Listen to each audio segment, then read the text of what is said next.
good morning, planetarians! So now we're here at Johansville, Maribojoc, located at Barangay Lagtangon, Maribojoc, Bohol. Okay, so today, team, we have a site tour with Team Synergy, together with our beautiful unit manager of Team Synergy, Ma'am Nitz Warner. So, team niya ang atuang site tour karon.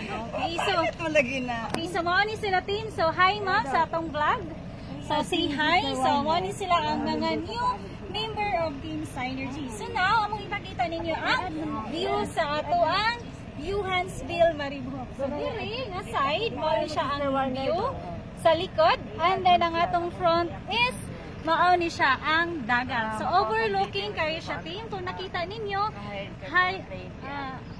ninyo, makawagi siya o problema if naamo dali kay nga naman daghan kayo makita diri, makita niyo tang bilaran ni mga bangka ni mga unsa pa na dihang naa diha sa dagat nga inyo nga makita. Okay, so team, reserve na ta team for only 5,000 pesos.